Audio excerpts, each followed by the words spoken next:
मित्रांनो नमस्कार आणि योगी W70 तुमचे स्वागत आहे। तर मित्रांनो आता तुमच्यासाठी पुन्हा एकदा शिवसह्याद्री ट्रॅव्हल्स घेऊन आलेला आहे प्रचंडगड म्हणजेच तोरणागड। तर आपल्यासोबत आहेत इतिहास अभ्यासक चैतन्य दादा, आपल्याला माहिती गडाची बद्दल तेच देणार आहेत। तर आपण व्हिडिओ पूर्ण पहा आणि माहिती घ्या तोरणाबद्दल। तर आता आपण गड चढाई करत आहेत आणि ज्याने लाईक शेअर सबस्क्राईब केलं नसेल तर सबस्क्राईब करा। चला भेटूया आता पुढच्या टर्नवर।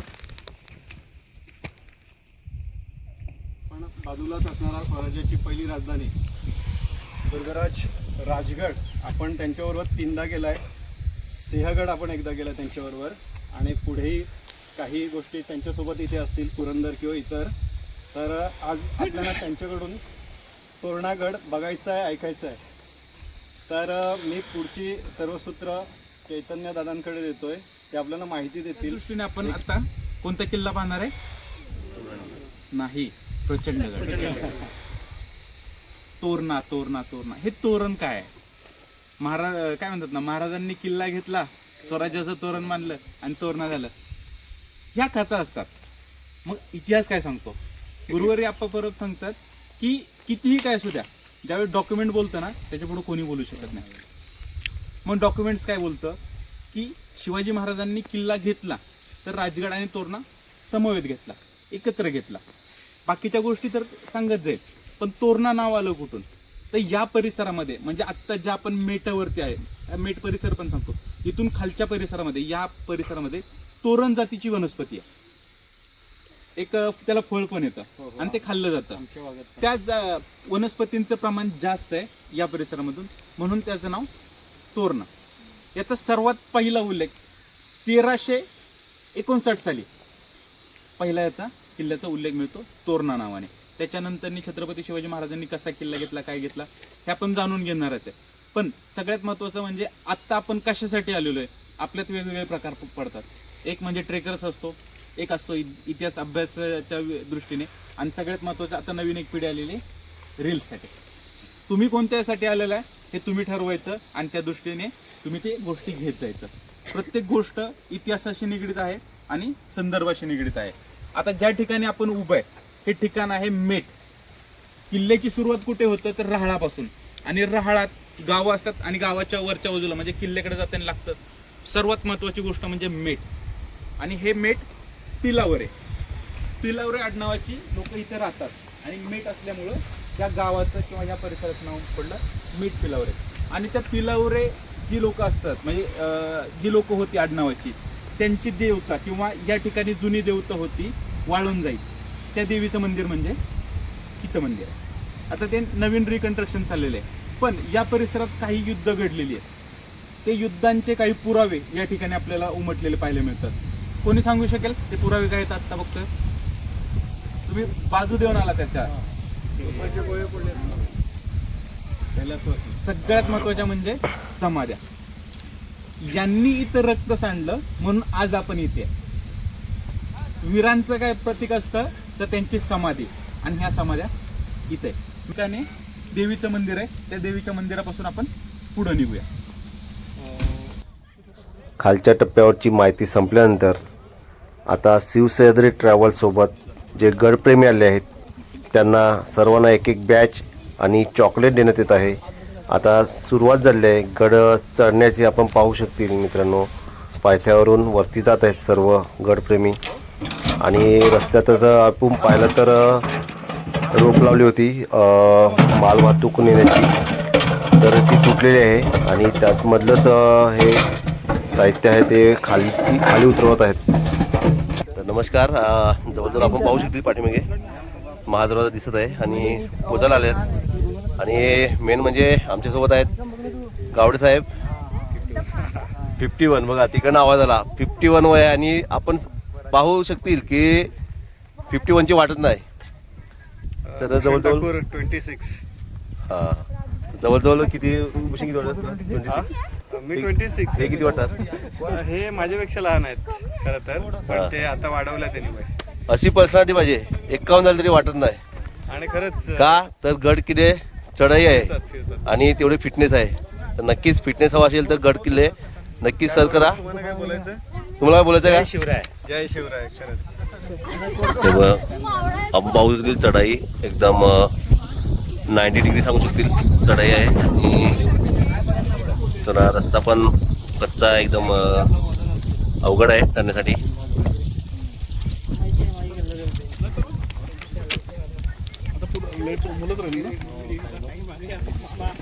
पण इथून हे रॅलिंग टाकायला पाहिजे त्याला. नाही टाकायला तर तिथे ठीक आहे, पण जिथे टाकायला छान तिथे करायला हरकत नाही.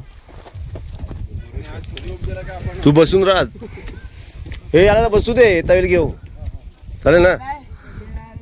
दमलाय तू.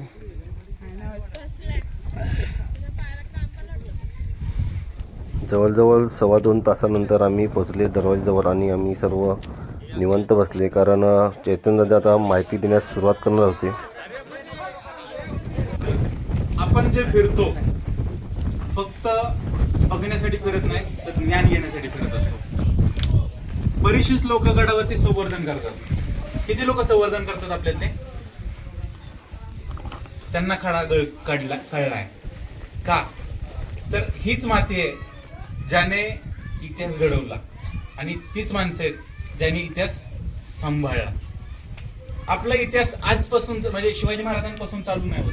इतिहास चालू होतो हा खूप आधीपासून, म्हणजे आपण त्याला म्हणतो वेद पुराण काळापासून, ज्याच्यामध्ये महाभारत, रामायण, त्याच्यानंतर येणाऱ्या प्रत्येक गोष्टी. सर्वात महत्वाचं पर्व म्हणजे हिंदू शासनकाल, म्हणजे शिवाजी महाराजांनी बनवलेलं राज्य, हिंदवी स्वराज्य. छत्रपती शिवाजी महाराजांनी ज्यावेळी किल्लेचं महत्व जाणलं, म्हणजे छत्रपती शिवाजी महाराज ज्यावेळी बेंगलोरवरनी उत्तरेत म्हणजे पुण्या परगण्यावरती, पुण्या जहागिरीवरती पुन्हा आले, त्यावेळी त्यांनी एक गणलं की जर आपल्याला टिकायचं असेल, म्हणजे शहाजीराजांनी जे केलेला प्रयत्न स्वराज्य निर्माण करायचा तो कशा प्रकारे हाणून पाडला. त्यामुळे शहाजी महाराजांनीच त्यांना एक प्रकारे शिकवून पाठवलं आणि या परिसरात असणाऱ्या डोंगरांवरती राज्य निर्माण करण्याची एक उत्सुकता किंवा एक प्रेरणास्थान त्यांना निर्माण करून दिलं. ज्यावेळी ते पुण्यात आले त्यावेळी त्यांनी पाहिलं की त्यांच्या आसपास असणारे किल्ले हे त्यांच्यासाठी स्ट्रॉंग पॉइंट होते. पुण्याच्या आसपास येणारे कोणते किल्ले? सिंहगड, राजगड, तोरणा आणि पुरंदर. यातले सर्वात महत्वाचे 3 किल्ले म्हणजे राजगड, तोरणा, सिंहगड, पुरंदर नंतरनी. जर पाहिलं तर छत्रपती शिवाजी महाराजांच्या काळात आजपर्यंत आपण इतिहासात एक गोष्ट पाहत आलो की प्रत्येक किल्ला लढून जिंकला, पण तसं न होता शिवाजी महाराजांच्या बाबतीत या किल्ल्याचे म्हणजे राजगड आणि तोरण्याचे उल्लेख येतात की ते भेद करून घेतले. म्हणजे गडावरची जी लोक होती त्यांना आपलं करून घेतलं, म्हणजे फोडून घेतलं. पण फोडण्याचा प्रसंग कुठे येतो माहिती आहे? सर्वात महत्वाचा हा परिसरच आहे, हा शिवाजी महाराजांच्या वडिलांचा आहे, म्हणजे शहाजीराजांचा आहे. आणि गडावरती जो काम करतोय हा शहाजीराजांचा मुतालिक आहे, म्हणजे शहाजीराजांच्या अंडर काम करणार आहे. त्याच्यामुळे ह्या गडावरती युद्ध करण्याचा प्रसंग कधीही येऊ शकत नव्हता, कारण जर शहाजीराजांनी सांगितलं आणि हा गड द्या तरी ते गड देऊ शकत होते. या दृष्टीने किल्ला हा न लढता जिंकलेला आहे. या किल्ल्यावरती जी लढाई झाली ती 1704 साली. हा किल्ला एकमेव लढला गेला 1704 साली. आता याच्या प्रसंगामध्ये अजून एक युद्ध प्रसंग या गडाला आला होता, तो म्हणजे संभाजीराजांना ज्यावेळेस कैद केलं आणि तुळापुरी त्यांना मारण्यात आलं, त्यावेळी समोरचा राजगडवरती आक्रमण झालं, राजगड पडला होता, त्यावेळी तोरणा पडला नव्हता. आता तोरणा म्हटलं तर याला प्रचंडगड नाव आहे. आता प्रचंडगड का नाव आहे? तर ह्याचा विस्तार हा प्रचंड जरी असला तरी सर्वात जास्त उंचीला या परिसरातील कोणता किल्ला आहे? हा तोरणा. राजगडपेक्षा जास्त उंच हा किल्ला आहे. आणि आता आपण ज्या परिसरात प्रवेश करणार आहे तो परिसर म्हणजे बाले किल्ला. किल्ल्याचा सर्वात मोठा स्ट्रॉंग पॉइंट कुठं असतो तर तो म्हणजे बाले किल्ला असतो. आता या किल्ल्यामध्ये प्रवेश करायचा म्हटलं तर काहीतरी तंत्र निर्माण करायचं. शिवाजी महाराजांनी प्रत्येक किल्ल्यावरती वेगवेगळं तंत्र निर्माण केलेले की सहजासहजी किल्ल्यावरती व्यक्ती येऊ नये. म्हणून मग अशी एका दादांनी सांगितलेलं की किल्ल्यावरती जाण्याची वाट वगैरे. तर आपण आलोय, ही वाट जुनी नाही आहे, ही नंतरच्या लोकांनी आपल्या जवळ मार्ग शोधला आणि ही वाट बनवलेली आहे. याची जुनी वाट म्हणजे खालच्या जे नाकड येतं त्या बाजूला येणारा तो मीठ पिलवऱ्यातनं येणारा मेन मार्ग आहे. आपण आलोय ते शॉर्टकट मारत आलेलो आहे. आता ज्यावेळी आपण इथं आलो इथं समोर आल्याच्या नंतर आपल्याला हा दरवाजा दिसला. मग अशी आपण रायगड आणि लिंगाणा पाहत होतो, तिथून तुम्हाला दरवाजा दिसला. खालून वरती चढत येत होता शॉर्टकटनी, तरी तुम्हाला दरवाजा दिसत होता नव्हता. पण हा दरवाजा जर दक्षिणमुखी असला तर आपण ज्या ठिकाणी गाडी लावली त्या ठिकाणी तोफा लावल्या आणि तोफ्याचं जर मारा झाला तर डायरेक्ट दरवाजावरती होऊ शकतो. मग तेवढ्यासाठी दरवाजाची बांधणीच ही एक प्रकारे रायगड सारखी केलेली, म्हणजे आपण त्याला गोमुखी म्हणतो, पण ही पूर्णपणे गोमुखी नाहीये. तर ही पुढची भिंत मानली आहे. या भिंतीला इतिहासामध्ये एक उल्लेख मिळतो, याला जिबी असं बोलतात. मारा चुकवण्यासाठी बांधली गेलेली उंचवटा किंवा भिंत किंवा बुरुज ह्याला जिबी असं संबोधलं जातं. तर मित्रांनो, आता आपण पाहत आहेत आम्ही लाईनीमध्ये चालले आहेत, कारण एका वेळी एकच माणूस जाऊ शकतो, एका मागो एक असणाऱ्या 3 देवळे आहेत. त्यातली मोठी देवळी मोकळी आहे आणि त्याच्या बाजूला 2 देवळे आहेत. त्याच्यात अनगढ स्वरूपामध्ये वेताळ आहे. आता ती 3 देवळे शोधा. 3 देवळ्या. खोकट टाका, हे खोकट टाका. खोकट टाक्या शेजारी असणाऱ्या 3 देवळ्या. ही मोठी आणि इथं 2 छोट्या आहेत.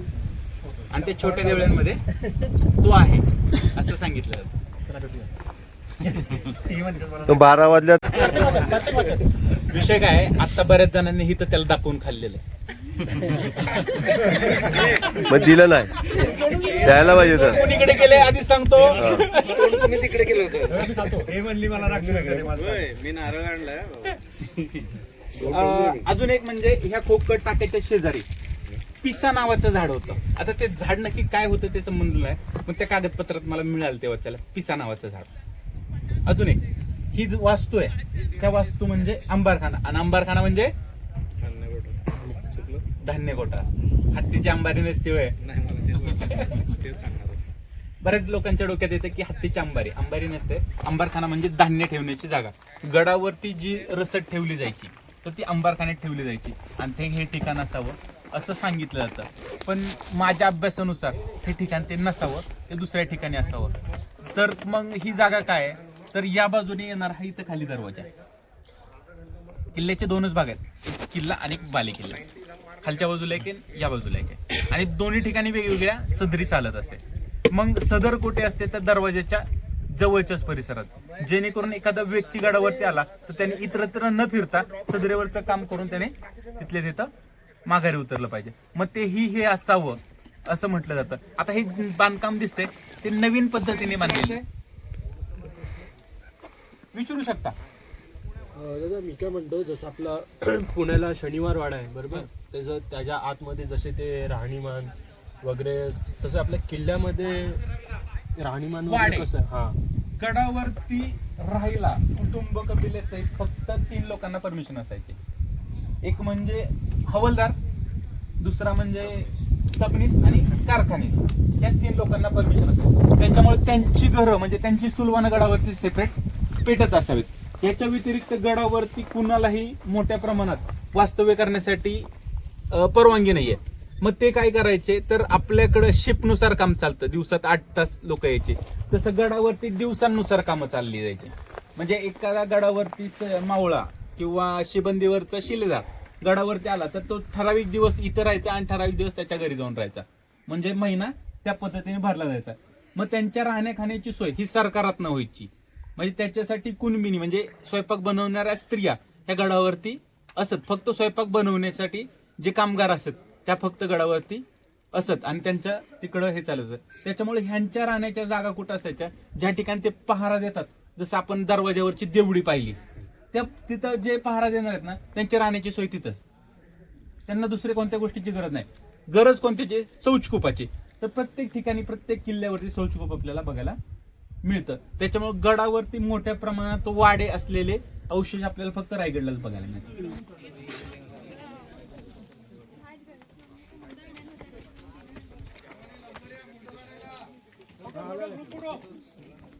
आपण या बाजूने म्हणजे वेल्ल्यातून ज्यावेळेस एंट्री करतो तर येण्याचा मार्ग म्हणजे हा पहिला दरवाजा लागतो बिनीचा आणि त्याच्यानंतर हा कोटी दरवाजा. आता ह्याच्यावरती जर पाहिलं तर नॉर्मल चर्या ह्या नंतरनीच बनवल्या, कारण त्या बाजूला छोटे छोटे दगड लावलेले आपल्याला, जंग्या तर ते छोटे छोटे दगड लावून ते बनवलेलं आपल्याला बघायला मिळतं. आता यातून मारा कसा केला जायचा, तर बंदूक असायच्या. बऱ्याच लोकांची कन्सेप्ट येईल की बंदुका इंग्रजांच्या दरम्यान आल्या वगैरे वगैरे, पण पूर्वी ना पार आपल्याकडे म्हणजे बऱ्याच आधी काळापासून ते बंदुकींचे उल्लेख.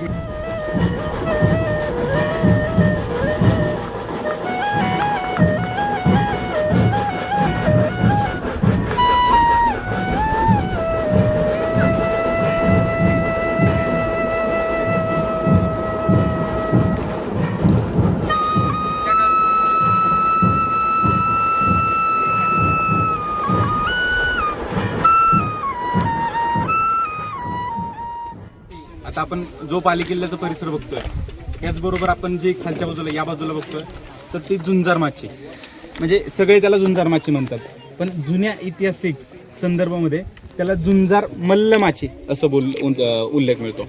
त्या माचीवरती येण्याचा एक छोटा मार्ग होता, जर तुम्ही नीट बघितलं तर खालच्या बाजूला तुम्हाला दिसेल तो मुलगा व्हाईट कलरचा चालू आहे. या इकडे पुढे या, बघा कॅमेरा पण दाखवतो. तो कधी छोटा दरवाजा आहे, छोटा खाली तो मुलगा चालत गेला त्याच्या अलीकडचा बुरुज. ओके, तिथून खाली उतरून खालच्या मार्गे एक चोरवाट छोटी कशी असते तर त्याचं ते उदाहरण आहे.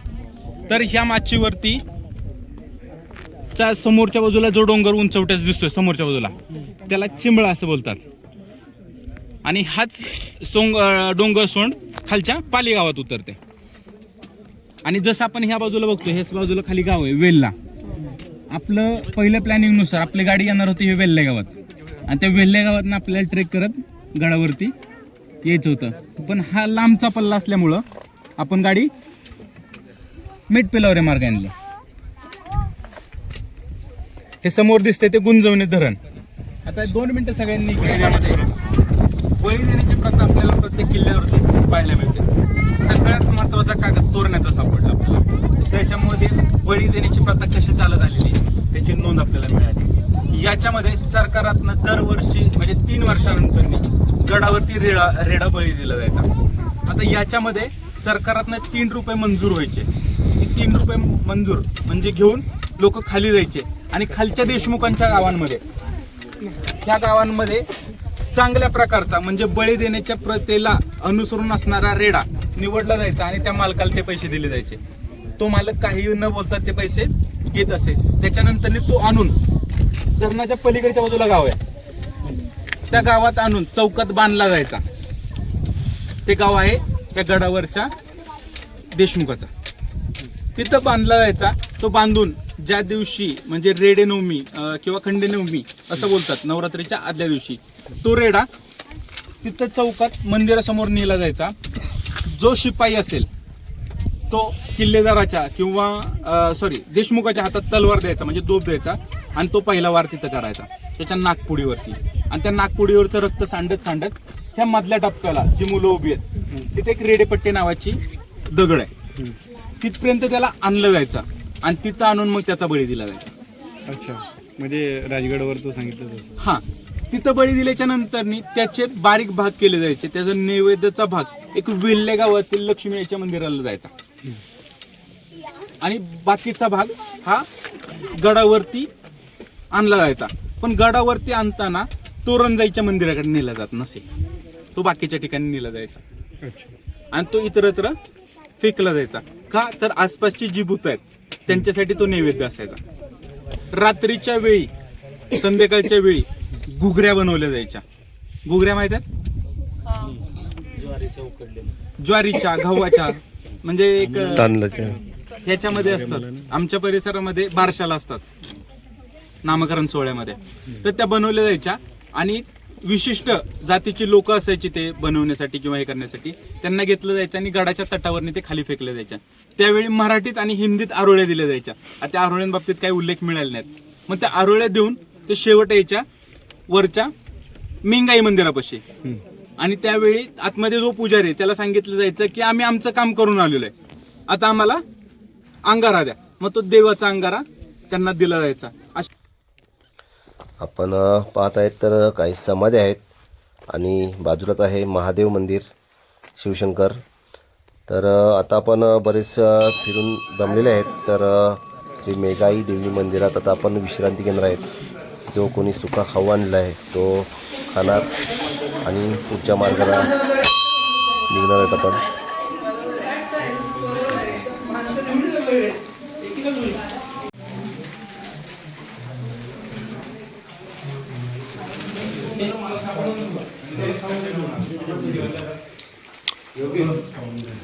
बापरे, हे बघ सर्वांची सोय बघ, कोकम सरबत.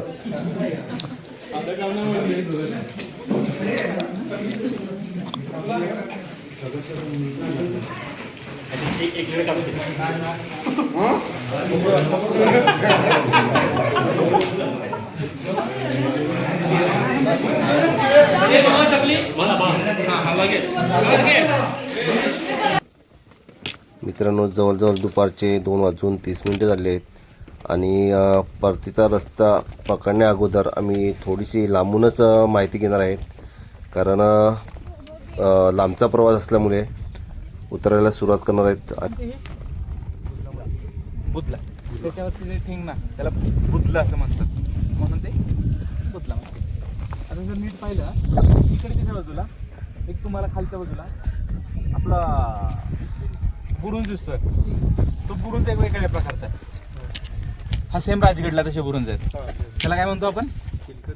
चिलकती बुरुंज. जेणेकरून तिकडून येणारी डोंगर सोंड दिसते ती तिथं कनेक्ट होते.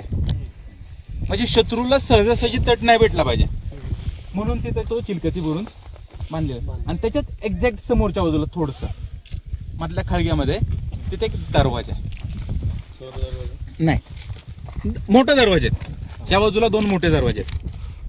त्यातला एक दरवाजा तिथे आहे. आणि पलीकडे फिरत फिरत जाऊन मग हे बाकीच्या तटबंदी करून इकडे सावलीत झाडे दिसतात. त्या झाडीमध्ये एक लेणी आहे, कापूर लेणी.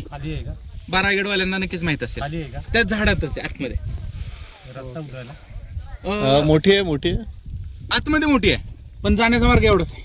अच्छा. सरपटत सापासारखं आतमध्ये जायचं आणि मग आतमध्ये पाणी वगैरे साठलेलं आहे. आणि सगळ्यात महत्वाचं म्हणजे त्याच्यावर असे ते आपण म्हणतो ना 11व्या-12व्या शतकात उलट्या नाग बांधण्याचे मंदिर आपण पाहतो. सेम ते स्ट्रक्चर त्यात. पुढे अजून किती आहे? ते झाडच, ती शेवटचं टोक. ती शेवटचा टोक आहे का? हा तटबंदी आहे ती शेवट. हा ते शेवटचं टोक तिथं. तर आता उतरायला सुरुवात केली आणि आपण पाहू शकतील सर्व हात पकडून उतरत आहेत. कारण रस्त्याला खडे निघाले आहेत आणि पाय सरकत आहेत. चला तर मित्रांनो, आपण पाहू शकतील परतीचा रस्ता धरलेला आहे मी. आणि तुम्हाला तोरणागड कसा वाटला आणि माहिती कशी वाटली नक्कीच कमेंट करा. भेटूया पुढच्या व्हिडिओमध्ये. जय श्रीराम.